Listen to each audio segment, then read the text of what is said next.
نحمده ونصلي على رسوله الكريم اما بعد فاعوذ بالله من الشيطان الرجيم بسم الله الرحمن الرحيم رب اشرح لي صدري ويسر لي امري واحلل عقدة من لساني يفقهوا قولي. السلام علیکم ورحمۃ اللہ وبرکاتہ. آج ہم انشاءاللہ جادو سے حفاظت کی دعاؤں کے موضوع پر آپ سے گفتگو کریں گے.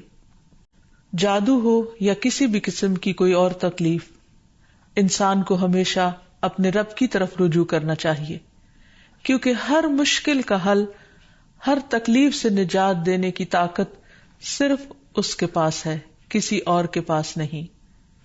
حقیقت یہ ہے کہ ہم سب رب کے محتاج ہیں اور رب ہی کے پاس ہر مسئلے کا حل ہے.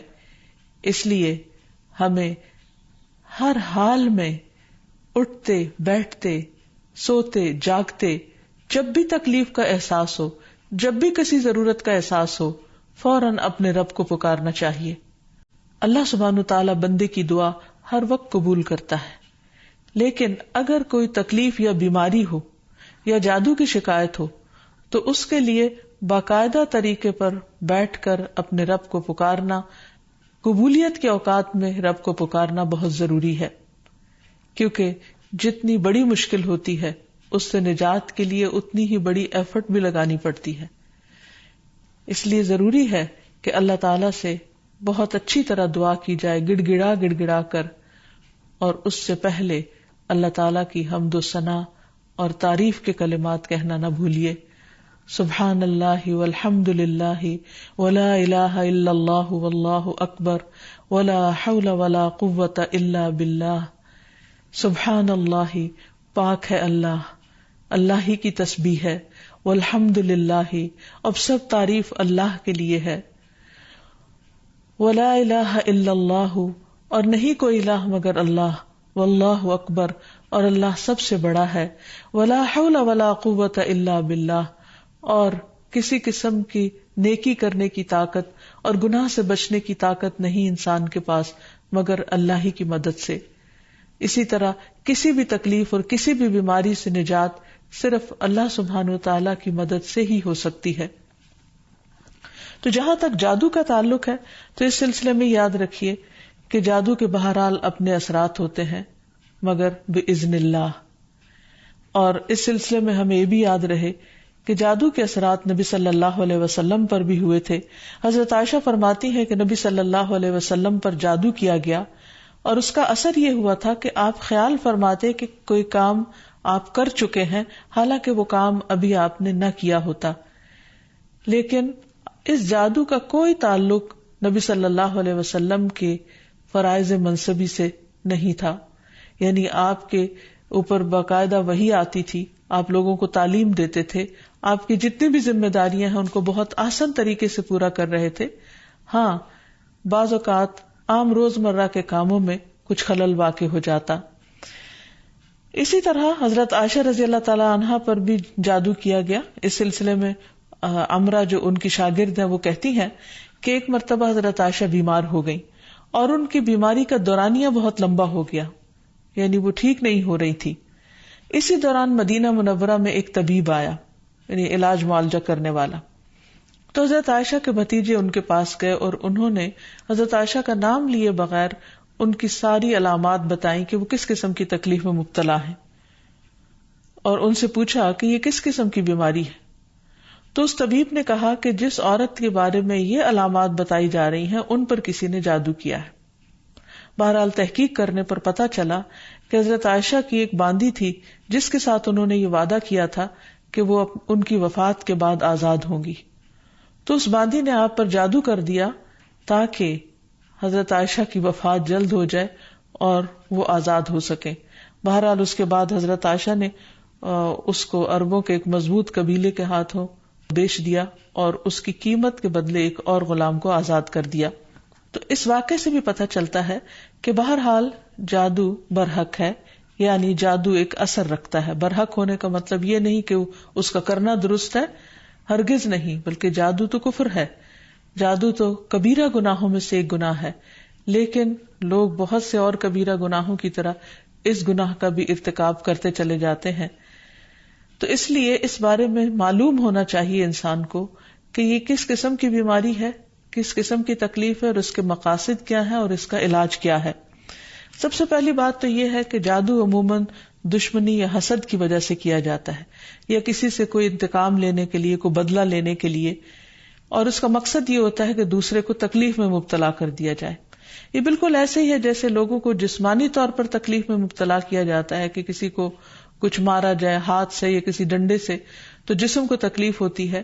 اسی طرح روح کو بھی تکلیف پہنچتی ہے، اور روح کی تکلیف کچھ الفاظ کے ذریعے ہوتی ہے. جیسے عام روزمرہ زندگی میں بھی جب کوئی ہماری تعریف کرتا ہے تو ہمیں اچھا لگتا ہے، اور جب کوئی ہمیں گالی گلوچ کرتا ہے تو ہمیں اس سے تکلیف پہنچتی ہے، اذیت پہنچتی ہے. چونکہ روح اور جسم آپس میں گندے ہوئے ہیں، اس لیے اگر جسم کو کوئی تکلیف پہنچتی ہے تو وہ اس کا اثر روح تک جاتا ہے. اسی طرح اگر روح پر کوئی چیز اثر انداز ہوتی ہے، کوئی کلام یا کچھ ایسے عملیات، تو اس کا اثر جسم تک بھی جاتا ہے. اور اس طرح انسان جادو کے اثر سے نہ صرف یہ کہ روحانی طور پر بلکہ بعض اوقات جسمانی طور پر بھی بیمار ہو سکتا ہے. اور اس میں بہت سے مذموم مقاصد ہوتے ہیں. بعض اوقات والدین اور اولاد میں، یا شوہر بیوی میں، یا دوستوں میں لڑائی جھگڑا اور ناچاکی پیدا کی جاتی ہے، اور باہم پیار محبت کے رشتوں کے اندر نفرت کے بیج بوئے جاتے ہیں. پھر یہ کہ جادو کی علامات کیا ہیں، کس کو کیسے پتا چلے کہ جادو ہوا ہے یا نہیں. تو اس میں یہ ہے کہ انسان کی ان یوزول سی کنڈیشن ہو جاتی ہے، یعنی انسان اسی روٹین میں زندگی بسر کر رہا ہے، وہی صبح اٹھنا، کھانا پینا، روزمرہ کے معمولات، لیکن کسی چیز میں دل نہیں لگتا، طبیعت بیزار ہونے لگتی ہے. اور یہ نہیں کہ یہ ایک دن کے لیے، 2 دن کے لیے، کیونکہ ایسا تو ہر ایک کے ساتھ ہو ہی جاتا ہے. ایک لمبے عرصے کے لیے کیفیات تبدیل ہونے لگتی ہیں، سستی یا گھبراہٹ طاری ہو جاتی ہے، ذہنی انتشار یعنی کسی چیز پر کنسنٹریشن کا نہ رہنا، حد سے زیادہ چڑچڑا پن، بعض اوقات عبادات میں بالکل دل نہ لگنا، اور بغیر کسی ظاہری بیماری کے یا بغیر کسی ظاہری جسمانی بیماری کے انسان کے اندر بیماری کی کیفیت محسوس ہوتے رہنا. بعض اوقات ڈراؤنے خواب آتے ہیں، کبھی خون کے چھینٹے اور کچھ غیر معمولی قسم کی چیزیں گھروں میں دیکھی جاتی ہیں. بعض اوقات خاوند بیوی ایک دوسرے سے نفرت کرنے لگتے ہیں، ان میں جدائی تک ہو جاتی ہے. لیکن اس کا یہ مطلب نہیں کہ ان علامات میں سے کوئی ایک علامت کسی وقت انسان کے اندر پائی جائے تو انسان فوراً شک کرے کہ مجھ پر جادو کر دیا گیا. کیونکہ آج کل یہ وبا بھی بہت عام ہو چکی ہے کہ ہر دوسرا شخص اس وہم میں گرفتار ہے کہ اس پر کسی نے کچھ کر دیا ہے. یہ ضروری نہیں ہوتا کہ ہر وقت ایسی علامات کسی کے کچھ کیے سے ہی ہوں. یہ ویسے بھی انسان ہے، کبھی تھک جاتا ہے، کبھی غذا میں کوئی تبدیلی ہو جاتی ہے، کبھی ویسے بھی انسان کا دل اللہ کے ہاتھ میں ہے، جس طرف چاہے اس کو پھیر دے. تو انسان کی طبیعت میں ایک ملال سا اور ایک سستی، ایک بے چینی سی پائی جاتی ہے. تو ان سب چیزوں کا تعلق ضروری نہیں کہ جادو سے ہی ہو، لیکن اگر جادو ہو تو یہ علامات انسان میں دکھائی دیتی ہیں. اب اگر کسی کے اندر ایسی چیزیں ہیں اور علاج کے باوجود، جسمانی علاج کے باوجود شفا نہیں ہو رہی، تو اس کے لیے ضروری ہے کہ انسان پھر روحانی علاج بھی کرے. روحانی علاج کے لیے ضروری نہیں کہ کسی بابے کے پاس یا کسی مذہبی بزرگ کے پاس ہی انسان جائے. انسان خود بھی اللہ سبحانہ وتعالیٰ کا کلام پڑھ سکتا ہے اور پورے یقین اور ایمان کے ساتھ، اور اس سے انسان کو شفا ہو سکتی ہے. کیونکہ کسی انسان کے ہاتھ میں کوئی طاقت نہیں، اصل طاقت اللہ کے کلام میں ہے، جس کو پورے یقین اور ایمان کے ساتھ پڑھنا چاہیے. بہرحال اس سے پہلے کہ انسان کسی ایسے جادو کا شکار ہو، کچھ حفاظتی تدابیر بتائی گئی ہیں. جیسے جسمانی بیماریوں سے بچنے کے لیے حفاظتی تدابیر بتائی جاتی ہیں، ایسے ہی روحانی بیماریوں سے بچنے کے لیے بھی حفاظتی تدابیر ہیں. اس میں سب سے پہلے تو یہ کہ انسان پاک صاف رہے، طہارت اور وضو کا اہتمام کرے، عبادات کی پابندی کرے، کیونکہ شیاطین ایسے شخص پر اثر انداز نہیں ہو سکتے کہ جو اللہ سبحانہ تعالیٰ کے ساتھ مضبوط تعلق رکھتے ہیں. عبداللہ بیان کرتے ہیں کہ نبی صلی اللہ علیہ وسلم کے سامنے ایک شخص کا ذکر کیا گیا کہ وہ صبح تک پڑا سوتا رہا اور نماز کے لیے بھی نہیں اٹھا. تو آپ نے فرمایا شیطان نے اس کے کان میں پیشاب کر دیا، یعنی اپنی نجاست بھر دی. تو اس سے یہ پتہ چلتا ہے کہ ایسے لوگوں پر جو فرائض سے غفلت برتتے ہیں وہ زیادہ ایسی بیماریوں کا شکار ہوتے ہیں.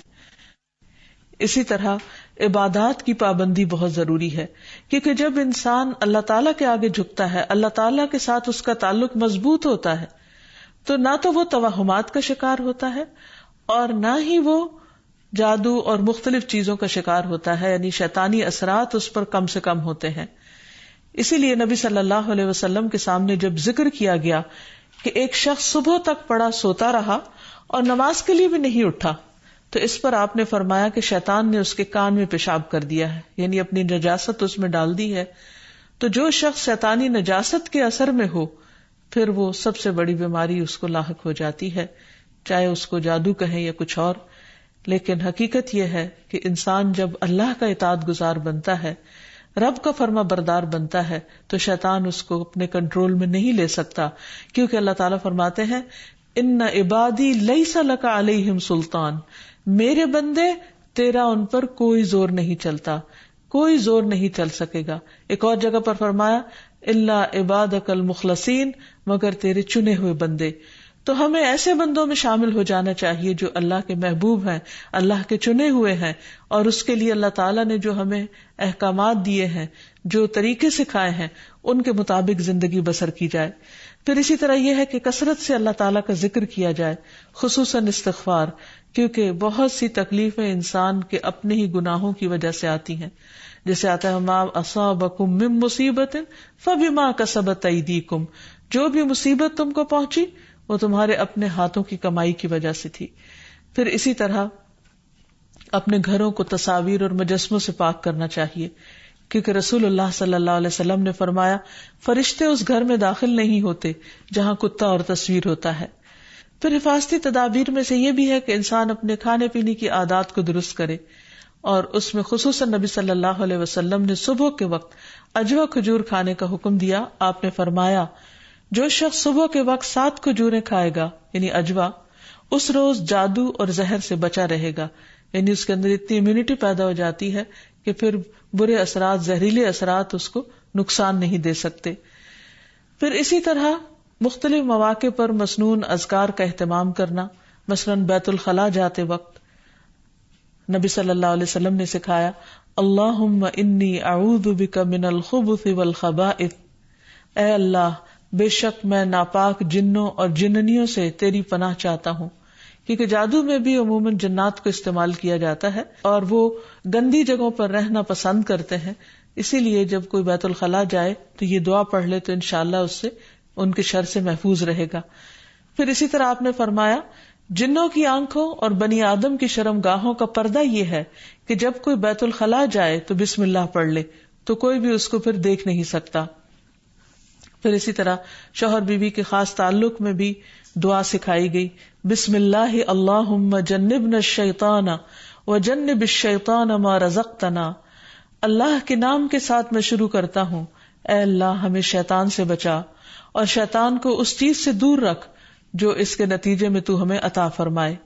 تو آپ نے فرمایا کہ اگر اس کے بعد میاں بیوی کو کوئی اولاد ملے گی تو شیطان اسے نقصان نہیں پہنچا سکتا. اسی طرح تحلیل پڑھنا، لا الہ الا اللہ وحدہ لا شریک لہ لہ الملک ولہ الحمد وہو علی کل شیء قدیر، کہ اللہ کے سوا کوئی معبود نہیں، تنہا ہے، اس کا کوئی شریک نہیں، اسی کے لیے بادشاہی ہے اور اسی کے لیے تعریفیں ہیں اور وہ ہر چیز پر قدرت رکھنے والا ہے. دن میں جو شخص 100 دفعہ اس کو پڑھے گا اس کے لیے 10 غلاموں کو آزاد کرنے کا ثواب ہے، 100 نیکیاں لکھی جائیں گی، 100 برائیاں مٹائی جائیں گی، اور خصوصاً اس دن وہ شام تک شیطان کے شر سے محفوظ رہے گا اور کوئی شخص اس دن اس سے بہتر عمل کرنے والا نہیں سمجھا جائے گا سوائے اس کے جو اس سے زیادہ اس کو پڑھے. پھر اسی طرح انسان ہر معاملے میں جہاں بھی انسان کو مشکل ہو اللہ تعالیٰ کی پناہ میں اپنے آپ کو دے. تو خلاصہ کلام یہ ہے کہ انسان اپنے آپ کو مختلف طرح کے توہمات سے بھی بچائے اور ہر چھوٹی بڑی بات کو جادو قرار نہ دے، یا کسی کام کو کرنے کا ارادہ نہ ہو تو یہ سوچے کہ مجھ پر جادو کر دیا گیا ہے اس لیے میں اس کام کو نہیں کر سکتا. تو یہ دراصل شیطانی وسوسے ہوتے ہیں، اس لیے ان سے بچنا بھی ضروری ہے. بہرحال اگر ایسے وسوسے ہوں یا حقیقت میں کوئی بیماری ہو تو اس کا علاج بھی بتایا گیا ہے، کیونکہ کوئی بیماری ایسی نہیں کہ جو قابل علاج نہ ہو. رسول اللہ صلی اللہ علیہ وسلم نے فرمایا ہر بیماری کے لیے دوا ہے. جب کسی مریض کو صحیح طریقے پر بیماری کی دوا پہنچتی ہے تو وہ اللہ تعالی کے حکم سے درست ہو جاتا ہے. اسی طرح جادو بھی ایک بیماری ہے اور اس بیماری کا علاج بھی قرآن و سنت میں موجود ہے. اس کے لیے سب سے پہلے تو یہ پتہ لگانے کی ضرورت ہے کہ کیا واقعی جادو ہے بھی یا نہیں. اور اس میں ہم دیکھتے ہیں کہ نبی صلی اللہ علیہ وسلم کو خواب کے ذریعے دکھایا گیا تھا کہ ان پر جو جادو کیا گیا ہے وہ کہاں پر دبایا گیا ہے، تو آپ نے اس کو نکلوایا تھا. لیکن ضروری نہیں کہ ہم میں سے ہر ایک کو یہ پتا چل سکے کہ جادو ہے کہاں. اول تو ہو سکتا ہو ہی نہ، صرف توہم ہی ہو، ایک خیال ہی ہو کسی کا، کیونکہ بعض چیزیں انسان جب بار بار سوچتا ہے تو وہ اس کو حقیقت معلوم ہونے لگتی ہیں. لیکن اگر انسان کو کوئی ایسا خواب آ جائے تو ٹھیک ہے، اور اگر نہیں بھی آتا تو انسان اللہ سبحانہ وتعالیٰ کا ذکر کرتا رہے اور اس کے ذریعے علاج کرے.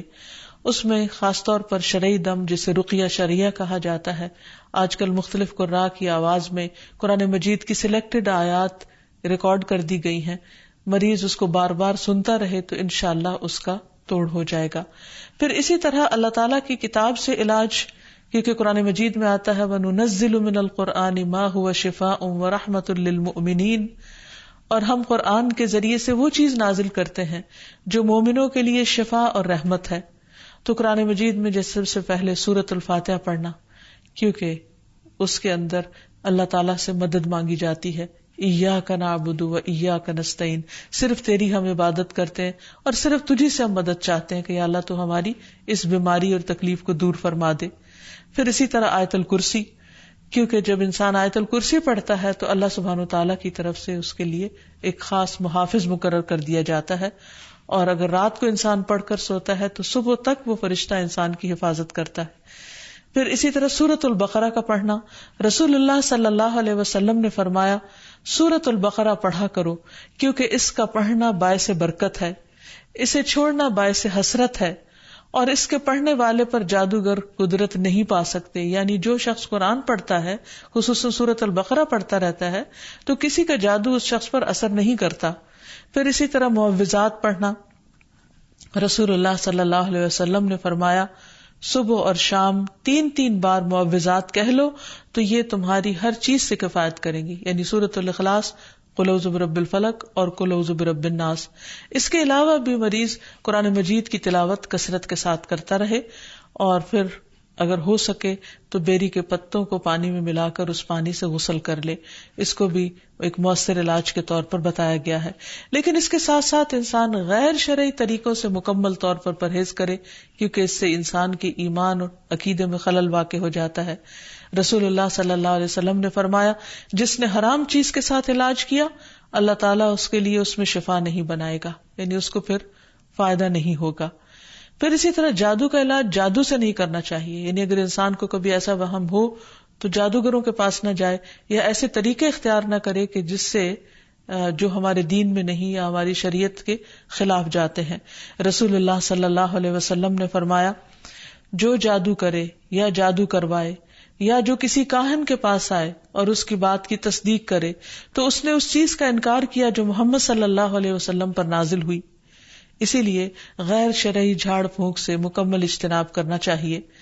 نبی صلی اللہ علیہ وسلم سے نشرہ کے بارے میں دریافت کیا گیا تو آپ نے فرمایا یہ شیطانی عمل ہے. اور نشرہ کیا ہوتا ہے؟ جن یا جادو اتارنے کے لیے شرکیہ یا جاہلانہ منتر پڑھنا اور یا پڑھوانا. تو ایسے الفاظ جس کا بعض اوقات معنی معلوم نہیں ہوتا اور یہ بھی نہیں پتا ہوتا کہ اللہ تعالیٰ کو پکارا جا رہا ہے یا کسی جن یا کسی اور شیطان کو پکارا جا رہا ہے اور اس سے مدد لی جا رہی ہے، تو اس لیے کسی بھی ایسے کلام کو پڑھنا یا کسی سے پڑھوانا درست نہیں. پھر اسی طرح کاہنوں اور نجومیوں کے پاس جانے سے منع کیا گیا. نبی صلی اللہ علیہ وسلم نے فرمایا جس نے کسی نجومی کے پاس جا کر اس سے کسی چیز کے بارے میں سوال کیا تو اس کی 40 رات کی نمازیں قبول نہیں ہوگی. یعنی اس نے اپنے دین کی بربادی کر لی.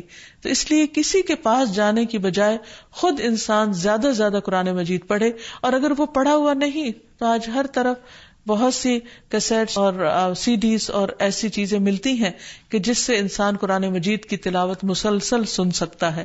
ہو سکے تو مکمل قرآن مجید ایک ہفتے میں سن کر اپنے بیماری کا علاج کیا جائے. پھر اسی طرح یہ ہے کہ باقی دعائیں بھی جو جادو کے توڑ کی بتائی گئی ہیں ان کو پڑھتے رہنا انسان کو فائدہ دیتا ہے، جس میں خاص طور پر اور آخر میں یہ 2 خاص دعائیں جو نبی صلی اللہ علیہ وسلم نے جنات اور جادو کے شر سے بچنے کے لیے سکھائی ہیں، ان کو بار بار پڑھتا رہے، صبح و شام پڑھتا رہے حتیٰ کہ افاقہ ہو جائے۔ پہلی دعا ہے اعوذ بکلمات اللہ التامات التی لا یجاوزہن بر ولا فاجر من شر ما خلق وذرأ وبرأ ومن شر ما ينزل من السماء ومن شر ما يعرج فيها ومن شر ما ذرأ في الأرض ومن شر ما يخرج منها ومن شر فتن الليل والنهار ومن شر كل طارق إلا طارقا يطرق بخير يا رحمن۔ میں اللہ کے کامل کلمات کے ساتھ پناہ چاہتا ہوں جن سے آگے نہ تو کوئی نیک اور نہ ہی کوئی برا شخص بڑھ سکتا ہے، ہر اس چیز کے شر سے جس کو اس نے بنایا، پیدا کیا اور پھیلایا، اور ہر اس چیز کے شر سے جو آسمان سے اترتی ہے، اور ہر اس چیز کے شر سے جو اس میں چڑھتی ہے، اور ہر اس چیز کے شر سے جسے اس نے زمین میں پیدا کیا، اور اس چیز کے شر سے جو اس سے نکلتا ہے، اور رات اور دن کے فتنوں کے شر سے، اور رات کو آنے والے کے شر سے، سوائے اس کے جو خیر کے ساتھ آئے، اے رحم فرمانے والے۔ تو یہ دعا اور ایک اور دعا جو شدید جنات کے حملے سے بچانے والی دعا ہے، جس کے بارے میں کعب الاحبار کہتے ہیں کہ اگر میں یہ چند کلمات نہ پڑھتا تو یہود مجھے گدھا بنا دیتے۔ لوگوں نے پوچھا وہ کلمات کیا ہیں؟ تو کعب نے کہا اعوذ بوجہ اللہ العظیم الذی لیس شیء اعظم منہ وبکلمات اللہ التامات التی لا یجاوزہن بر ولا فاجر وباسماء اللہ الحسنى كلها ما علمت منها وما لم اعلم من شر ما خلق وبرأ وذرأ۔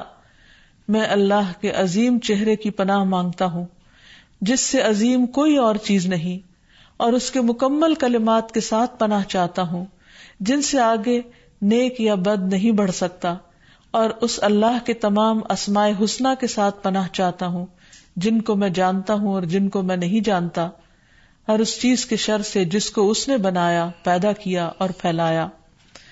تو بہرحال آخر میں یہی کہنا چاہوں گی کہ جادو کے سلسلے میں انسان ہمیشہ توہمات سے بچے، اللہ پر بھروسہ کرے، اور اگر کوئی شک اور شبہ انسان کو ہو جائے تو اللہ تعالیٰ سے دعا کرے، ذکر سے مدد لے، اور مسنون اذکار کے ذریعے اللہ تعالیٰ کی پناہ میں اپنے آپ کو دے۔